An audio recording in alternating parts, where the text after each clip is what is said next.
มาติดตามชมกันต่อท่านผู้ชมผ่านไปเบิ่งคืนภาพซ่าผ่านไปวางแข่งมัดศอกโอ้ยสุดนี่สุดในจัดหนักจัดเต็มเลยสำหรับทางด้านมุมแดงคนน้อยโอ้มุมฟ้าออสเดเนียก็สู้เต็มที่แล้วแต่ว่าอาวุธถือว่าเป็นห้องเบิ่งว่าทางด้านคนน้อยมุมแดงจากสปปลาวจะคะแนนศึกได้ในยกไหนใจสู้ใจเกินร้อยเลยสำหรับทางด้านออสเดเนียหลังจากสิ้นสุดการแข่งขันคู่นี้ถือว่าทางสโมสรส่งเสริมมวยลาวอาชีพจะได้โอ้ยหักบอสยุติการชกเพราะไหวมวยคนละดูโอ้ออสเดเนียลถือว่าเต็มที่แล้วแต่ว่าสภาพทางกายเพราะเป็นมวยบอสู้ทางด้านคุณพลน้อยซิจันเซิร์จากสปปลาวเอาชนะน็อกซีเนาะนอกไปสำหรับมวยคู่ที่5มวยจากสปปลาวเอาชนะมวยจากประเทศฝรั่งนอกยก4หลังจากจบพิธีถือว่าจะมีพิธีมอบฮับและมีการเซ็นสัญญากันระหว่าง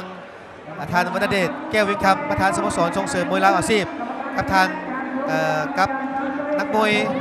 ก็คือคุณสร้างหรือว่าคุณสุบินหรือว่ากับผู้ปกครองทานสุบันผู้ปกครองทานของคุณสร้างและสุบินบรรษาเดช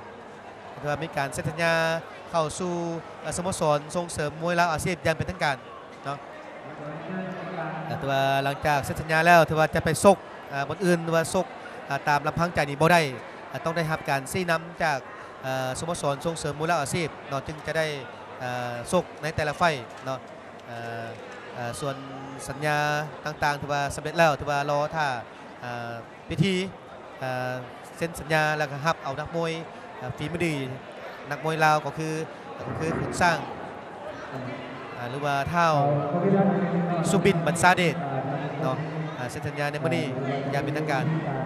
โดยทานวรรณเดชแก้วเวียงคำประธานสโมสรส่งเสริมมวยลาวอาชีพ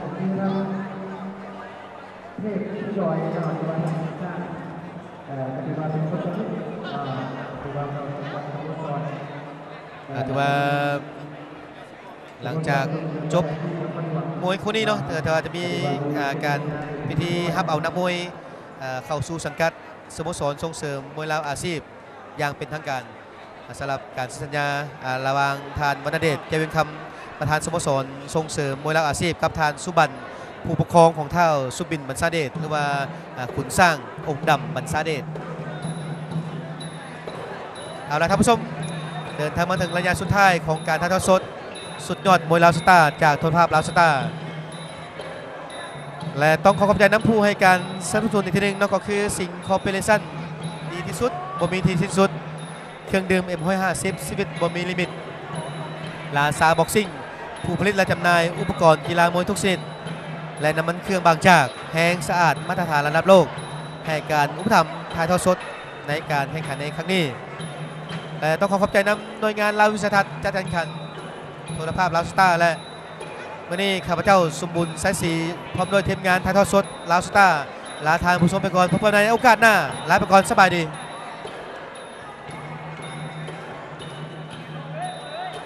ขอบคุณที่ปฏิบัติงานมา